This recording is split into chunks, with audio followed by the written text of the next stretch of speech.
Problem না হোক। কত বড় আই কার্ড দিয়েছে তোমাদেরকে।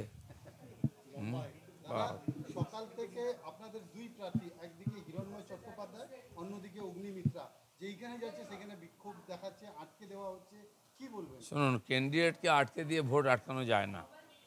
বর্তমানে তো আমার সঙ্গে কিছু গণ্ডগোল করার চেষ্টা হয়েছিল, কিন্তু ভোট হয়েছে। এখানেও বুথের মধ্যে ভোটাররা নির্বিঘ্নে ভোট দিচ্ছেন এবং পুরো ভোট হবে।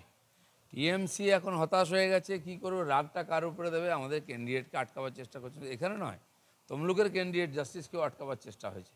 এটা হচ্ছে হতাশা, এটা হচ্ছে ক্যাওয়াস তৈরি করা, আর কিছু না। ভোট হচ্ছে এবং পুরো হবে। কেশপুরের মতো জায়গা সবসময় উত্তেজনাপ্রবণ, গণ্ডগোল হয়। গত ভোটেতে ভারতী ঘোষকে ওখানে আটকানো হয়েছিল এবং একতরফা ওখানে 90,000 লিড নেওয়া হয়েছিল। এবারে সেটা হবে না, যাতে না হয় হিরণ সেটা চেষ্টা করছে ওখানে।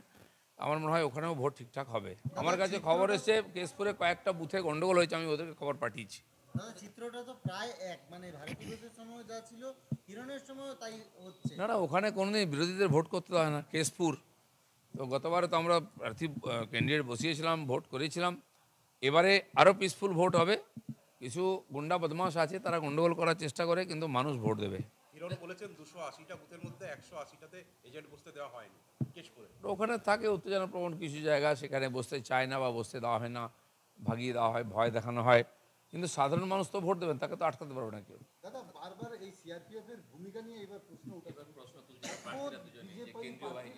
কেন্দ্রীয় বাহিনীদের উপরে মেজাজ হারিয়ে যাচ্ছে না, দেখুন, আগের ফেজগুলোতে এতটা টেনশন ছিল না।